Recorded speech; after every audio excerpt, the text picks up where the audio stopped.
अभी आज के क्लास में लक्ष्मी नारायण का जो चित्र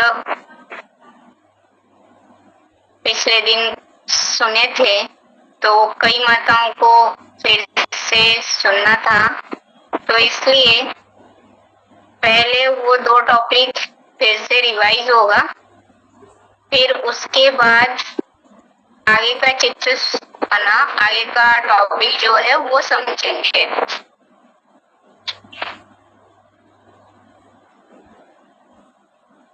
अब जो माताएं उस दिन पॉइंट टिक नहीं कर पाए, तो दोबारा फिर उसे सुनिएगा और टिक कर लीजिएगा।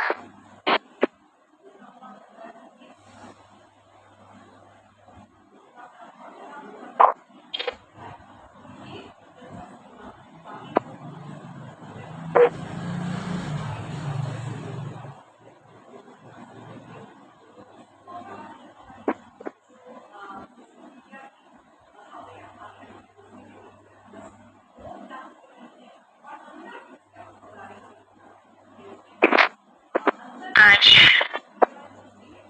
लक्ष्मी नारायण का चित्र समझते हैं, तो इसके लिए जो लक्ष्मी नारायण का किताब है ना, जैसे त्रिमूर्ति सृष्टि चक्र का किताब था, तो वैसे ही लक्ष्मी नारायण की भी किताब है। तो वो किताब खोलिए, सबसे पहले 3 नंबर पेज, जहाँ सबसे पहले दिया हुआ है चित्र का परिचय।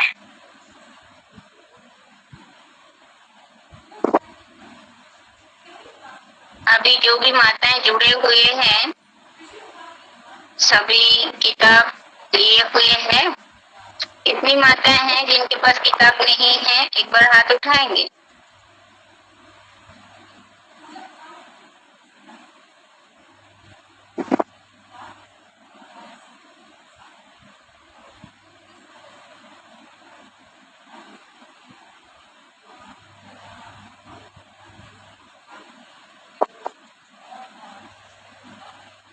अब इतने सारे माताएं किताब बिना लिए फिर पॉइंट नहीं टिक कर पाएंगे, और फिर समझेंगे कैसे?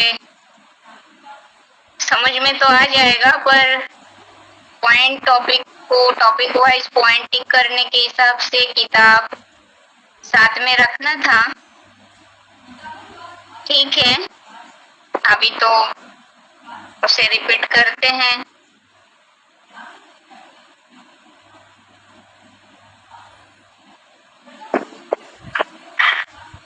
किताब खुले होंगे सभी माताएं।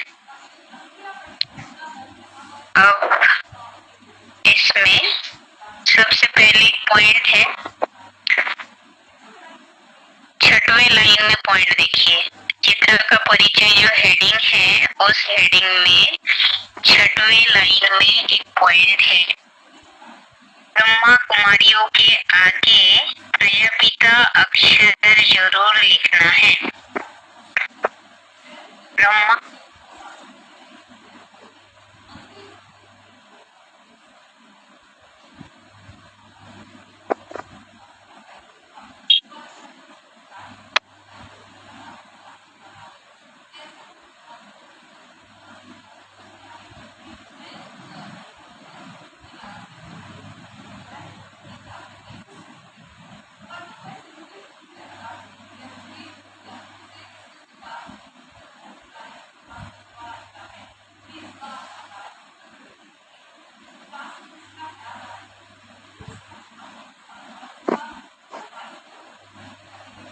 ब्रह्मा कुमारियों के आगे प्रजापिता अक्षर जरूर लिखना है। ब्रह्मा कुमारियों के आगे प्रजापिता अक्षर जरूर लिखना है। प्रजापिता कहने से पाप सिद्ध हो जाता है। प्रजापिता कहने से पाप सिद्ध हो जाता है। इसके अलावा इसके नीचे चौथे लाइन छोड़ के एक पॉइंट और है, लक्ष्मी नारायण का चित्र बहुत अच्छा है। लक्ष्मी नारायण का चित्र बहुत अच्छा है, इनमें सारा सेट है, त्रिमूर्ति भी, लक्ष्मी नारायण भी, राधे कृष्ण भी है। यह चित्र भी कोई रोज देखता रहे तो याद रहे, शिव बाबा ब्रह्मा द्वारा हमको यह बना रहे। एक बार पॉइंट फिर से दोबारा, लक्ष्मी नारायण का चित्र बहुत अच्छा है, इनमें सारा सेट है, त्रिमूर्ति भी, लक्ष्मी नारायण भी, राधे कृष्ण भी है। यह चित्र भी कोई रोज देखता रहे तो याद रहे, शिव बाबा ब्रह्मा द्वारा हमको यह बना रहे हैं। अब चित्र का परिचय में ये 2 पॉइंट है, इसके अलावा और भी पॉइंट नीचे दिए हुए हैं। उन पॉइंटों का सार यही है कि हर एक के घर में लक्ष्मी नारायण का चित्र होना चाहिए, वो हमारा एम ऑब्जेक्ट है, इस तरह से। अब इसके अलावा आगे जो हेडिंग है ना, लक्ष्मी नारायण और राधा कृष्ण में संबंध, लक्ष्मी नारायण और राधा कृष्ण में संबंध, तो यहाँ पर अब नीचे से सेकेंड लाइन देखिए, गोल बिंदी टाइप का है ना, उसमें ही पॉइंट है, ऊपर वाला गोल बिंदी, राधे कृष्ण साथ फिर लक्ष्मी नारायण का क्या संबंध है, यह बाप ही आकर समझाते हैं। राधे कृष्ण साथ फिर लक्ष्मी नारायण का क्या संबंध है, यह बाप ही आकर समझाते हैं। इसके अलावा पेज पलट दीजिए, चौथे नंबर पेज में, पेज पलट के चौथे नंबर पेज में देखिएगा, पॉइंट है छठवीं लाइन में, चौथे नंबर पेज में छठवीं लाइन में एक पॉइंट है, लक्ष्मी नारायण के चित्र के साथ राधे कृष्ण भी हो तो समझाने में सहज होगा। यह है करेक्ट चित्र, इसकी लिखत भी बड़ी अच्छी है। लक्ष्मी नारायण के चित्र के साथ राधे कृष्ण भी हो तो समझाने में सहज होगा। यह है करेक्ट चित्र, इसकी लिखत भी बड़ी अच्छी है। तो ये 2 टॉपिक आज हम समझेंगे। तो सबसे पहले ये जो चित्र का परिचय, तो चित्र के परिचय में पॉइंट सभी को मिल गया होगा। चित्र के परिचय में पहला पॉइंट था, ब्रह्मा कुमारियों के आगे प्रजापिता अक्षर जरूर लिखना है, प्रजापिता कहने से बाप सिद्ध हो जाता है। ये एक पॉइंट था।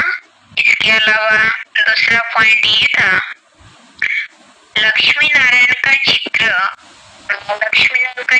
बहुत अच्छा है, इनमें सारा सेट है, त्रिमूर्ति भी, लक्ष्मी नारायण भी, राधे कृष्ण भी है। यह चित्र भी कोई रोज देखता रहे तो याद रहे, शिव बाबा ब्रह्मा द्वारा हमको यह बना रहे हैं। अब इसके अलावा ये जो चौथे नंबर पेज में जो पॉइंट देखे हैं ना, लक्ष्मी नारायण के चित्र के साथ राधे कृष्ण भी हो तो समझाने में सहज होगा। यह है करेक्ट चित्र। इसकी लिखत भी बड़ी अच्छी है। तो परिचय में हम ये 3 पॉइंट को समझेंगे और आगे का जो हेडिंग है कि लक्ष्मी नारायण और राधा कृष्ण में संबंध, इसमें नीचे से एक पॉइंट था, राधे कृष्ण साथ फिर लक्ष्मी नारायण का क्या संबंध है, यह बाप ही आकर समझाते हैं। राधे कृष्ण साथ फिर लक्ष्मी नारायण का क्या संबंध है, यह बाप ही आकर समझाते हैं। अब ये तो पॉइंट हो गया। अभी हम इसके समझाने को समझेंगे।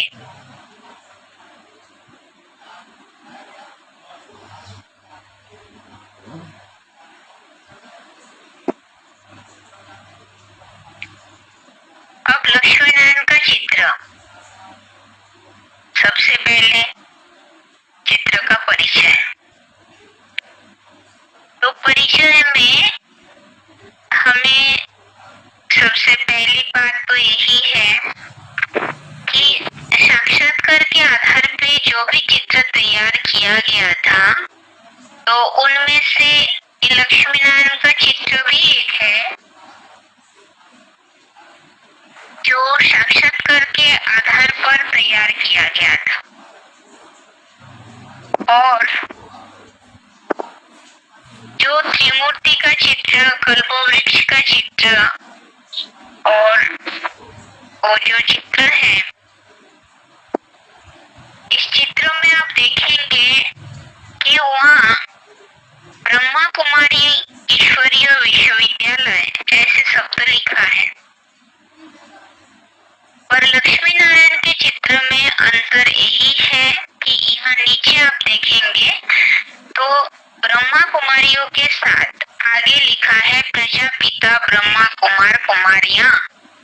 चित्र को देखिएगा, चित्र में जहाँ ईश्वरीय संदेश दिया हुआ है ना राधा कृष्ण के नीचे, आपके लक्ष्मी नारायण के चित्र में जहाँ राधा कृष्ण का चित्र नीचे दिखाया गया है, उसके नीचे लिखा है ना ईश्वरीय संदेश, मिला?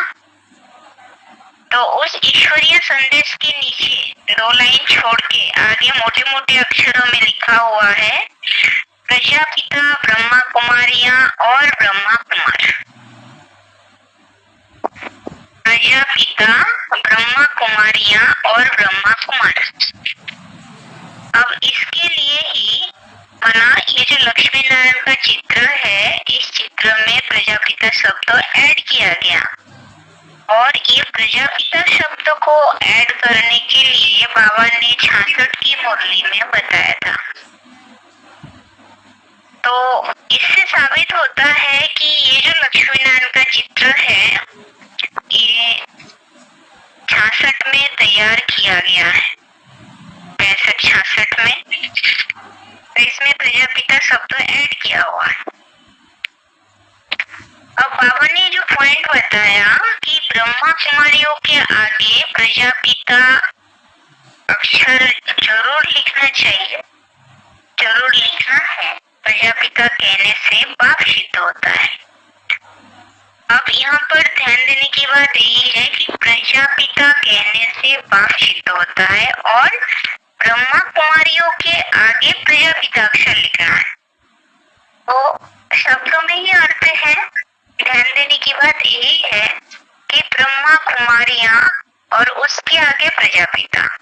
तो ब्रह्मा कुमारी मतलब किसकी कुमारी है? ब्रह्मा की कुमारी है। ब्रह्मा माना बड़ी माँ और माँ की कुमारी कुमार, कुमार और कुमारी। अब बाबा ने बताया ब्रह्मा कुमारियों के आगे प्रजापिता अक्षर लिखना है। प्रजापिता कहने से बाप सिद्ध हो जाता है। तो प्रजापिता जो सारे प्रजा के पिता और ब्रह्मा माना बड़ी माँ। तो जब प्रजापिता ब्रह्मा कहा गया तो हम माता पिता दोनों के संतान साबित हुए। तो दोनों के संतान साबित होने की बात है कि ब्रह्मा हमारी माता है, प्रजापिता हमारी पिता है, तो माता पिता दोनों के संतान हम साबित हुए। इसलिए बाबा ने कहा है मुरली में कि प्रजापिता कहने से बाप सिद्ध होते हैं। अब ये मुरली पॉइंट हम किस प्रसंग में समझे? ये चित्र 66 में तैयार किया गया और बाबा ने प्रजापिता शब्द जोड़ने के लिए कहा है और वो इस चित्र में जुड़ा हुआ है। तो इससे साबित होता है कि ये चित्र 65-66 में तैयार किया गया। अब आगे जो पॉइंट है हम उसमें ये समझेंगे कि लक्ष्मी नारायण का ओरिजिनल चित्र जो बाबा ने साक्षात्कार संदेशों के साक्षात्कार के आधार पर तैयार करवाए थे, तो वो ओरिजिनल चित्र किस प्रकार का है, तो उसके लिए हम इस पॉइंट को समझेंगे। बाबा ने जो पॉइंट बताया, एक तो इस चित्र का साइज 30x40 इंची है और 66 में तैयार किया गया था। और इस चित्र के बनावटी के बारे में, यानी ओरिजिनल चित्र किस प्रकार है होना चाहिए, उसके बारे में बाबा ने मुरली में बताया कि लक्ष्मी नारायण का चित्र बहुत अच्छा है। इनमें सारा सेट है। अर्थात क्या क्या? त्रिमूर्ति भी है, लक्ष्मी नारायण भी, राधे कृष्ण भी है। आप चित्र को ध्यान से देखेंगे तो लक्ष्मी नारायण के चित्र में सबसे ऊपर त्रिमूर्ति को दिखाया गया और फिर उस त्रिमूर्ति के नीचे लक्ष्मी नारायण को दिखाई गई और फिर लक्ष्मी नारायण के नीचे राधे कृष्ण को दिखाया गया। तो इसमें सारा सेट है, माना ये इस प्रकार की सेट, त्रिमूर्ति भी, लक्ष्मी नारायण भी और राधे कृष्ण भी। फिर बाबा ने आगे बताया है कि यह चित्र भी कोई रोज देखता रहे तो याद रहे जो बाबा ब्रह्मा द्वारा हमको यह बना रहे हैं। क्या बना रहे हैं ब्रह्मा के द्वारा? तो लक्ष्मी नारायण, जो हम ब्राह्मण आत्माओं के जीवन का लक्ष्य है लक्ष्मी नारायण, तो एम ऑब्जेक्ट का चित्र है।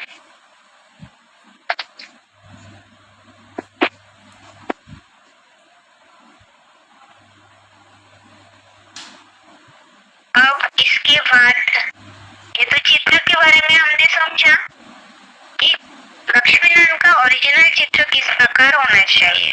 इसके साथ साथ इसी परिचय में और एक पॉइंट बताएंगे। चौथे नंबर पेज में जाइए, यहाँ पर वो पॉइंट है ना, लक्ष्मी नारायण के चित्र के साथ राधे कृष्ण भी हो तो समझाने में सहज होगा। यह है करेक्ट चित्र की लिखत भी बड़ी अच्छी है। एक बार फिर से, लक्ष्मी नारायण के चित्र के साथ राधे कृष्ण भी हो तो समझाने में सहज होगा। यह है करेक्ट चित्र, इसकी लिखत भी बड़ी अच्छी है। तो बाबा ने ये पॉइंट भी बताया है कि लक्ष्मी नारायण का जो चित्र होगा उस चित्र के साथ राधे कृष्ण का चित्र हो तो तभी समझाने में सहज होगा। और ऐसा जो चित्र है जिस चित्र में लक्ष्मी नारायण भी हो और राधे कृष्ण भी हो, वो चित्र करेक्ट चित्र है और इसे समझाने देने में भी सहज होगी। और चित्र के चारों ओर जो लिखत है वो लिखत भी बड़ी अच्छी है।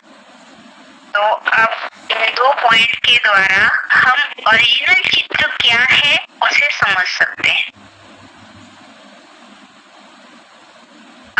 उसके बाद ये जो लक्ष्मी नारायण का चित्र इस प्रसंग में बाबा ने और भी पॉइंट बताए हैं, पर सारे पॉइंट हम याद नहीं करेंगे, सार में बता सकते हैं, बुद्धि में रख सकते हैं कि ये हमारा aim and object, aim object है, जीवन का लक्ष्य क्या है वो बताया गया।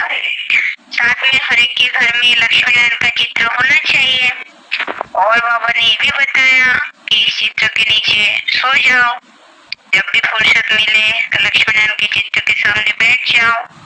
तो इस प्रकार से और भी वैरायटी पॉइंट्स हैं। बाकी मुख्य पॉइंट तो ओरिजिनल चित्र किस प्रकार होना चाहिए उसके लिए ये 2 पॉइंट है। अब आगे अगला हेडिंग जो है कि लक्ष्मी नारायण और राधा कृष्ण का संबंध क्या है। अब यहाँ पर ये जो लक्ष्मी नारायण का चित्र है, इस चित्र के बारे में इस प्रकार समझाने दी जाती है कि छपे हुए जो राधा कृष्ण वाली आत्मा, तो ये राधा कृष्ण की आत्मा बड़े होकर के ये लक्ष्मी नारायण बनते हैं।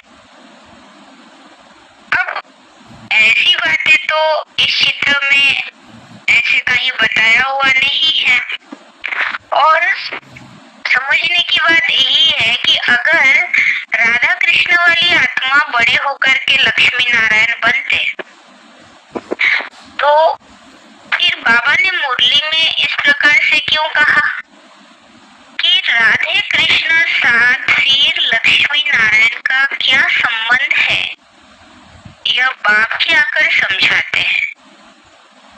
यहाँ ध्यान देने की बात यही है कि बाबा ने बताया लक्ष्मी नारायण के साथ राधे कृष्ण का क्या संबंध है, यह बाप ही आकर समझाते हैं। तो बाप आकर समझा रहे हैं, इसका मतलब ये है कि आपस में जरूर कोई संबंध है।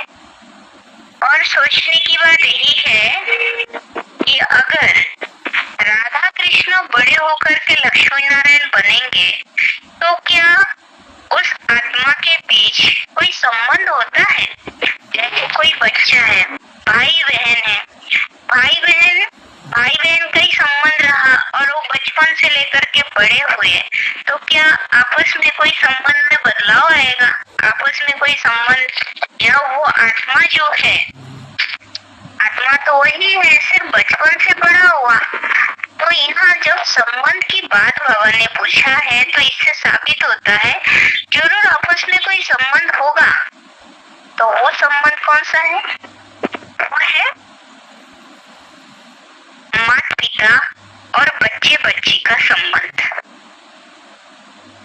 तो जो बीच में छपे हुए लक्ष्मी नारायण को दिखाया गया, तो वो लक्ष्मी नारायण माता पिता हो गए, और नीचे जो राधा कृष्ण को दिखाया गया वो उनके बच्चे हो गए।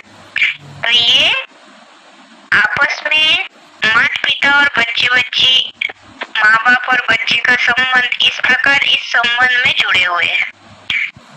अगर आत्मा एक ही है तो एक ही आत्मा बचपन से लेकर के बड़े होते हैं तो उसमें कोई संबंध की बात नहीं आती।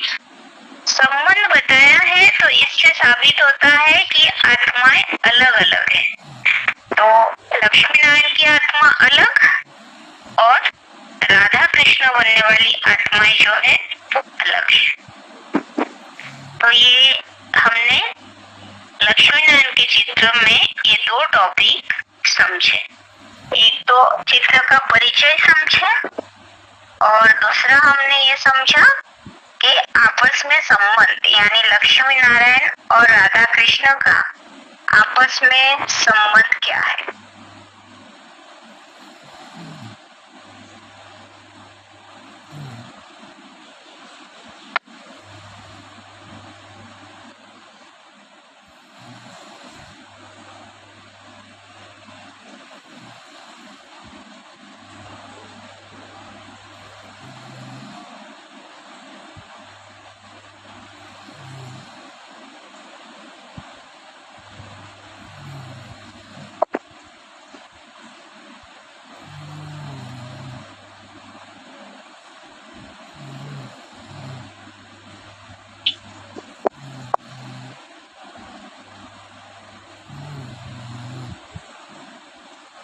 चलिए आगे। अभी जो पॉइंट हमने समझा कि लक्ष्मी नारायण और राधा कृष्ण के बीच आपस में संबंध क्या है, तो इसके बाद नंबर पेज में और एक पॉइंट भी है। पॉइंट जस्ट उस पॉइंट के नीचे ही है कि लक्ष्मी नारायण के फीचर्स बदलने नहीं चाहिए। नहीं तो कहेंगे इतने फीचर्स होते हैं क्या, फीचर्स एक ही होनी चाहिए।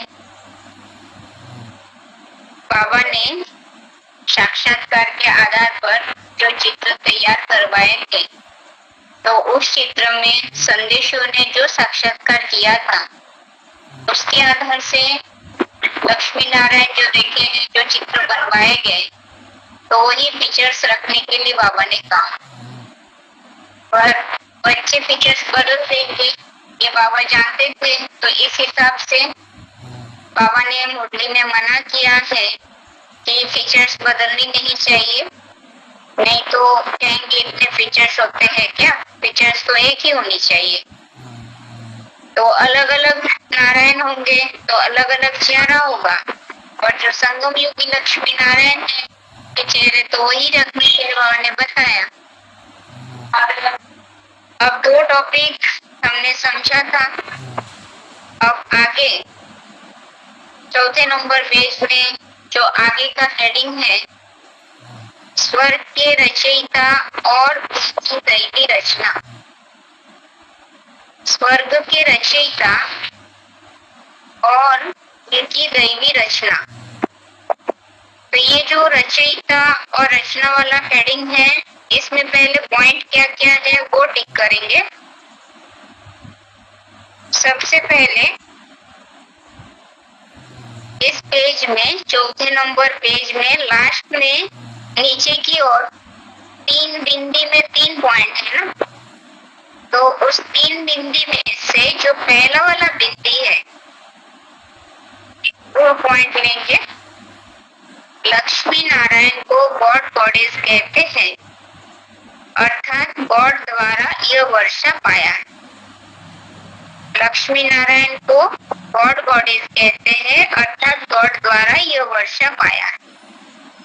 ये एक पॉइंट हो गया। और बीच में भी एक पॉइंट है, स्वर्ग के रचयिता और उनकी दैवी रचना। इस टॉपिक में ऊपर से 9वें लाइन में पॉइंट है, स्वर्ग के रचयिता और उनकी दैवी रचना। इस टॉपिक में 9 लाइन गिनती करके नीचे उतरिए। तो यहाँ पर एक पॉइंट लिखा है ना, निराकार से क्या निराकारी वर्षा चाहिए। निराकार से क्या निराकारी वर्षा चाहिए, ये पॉइंट है। फिर आगे 5वें नंबर पेज, 5वें नंबर पेज में दूसरी बिंदी, ऊपर से दूसरे नंबर की जो बिंदी है ना, वहाँ पॉइंट है। पहले है परमपिता परमात्मा रचयिता। पहले है परमपिता परमात्मा रचयिता।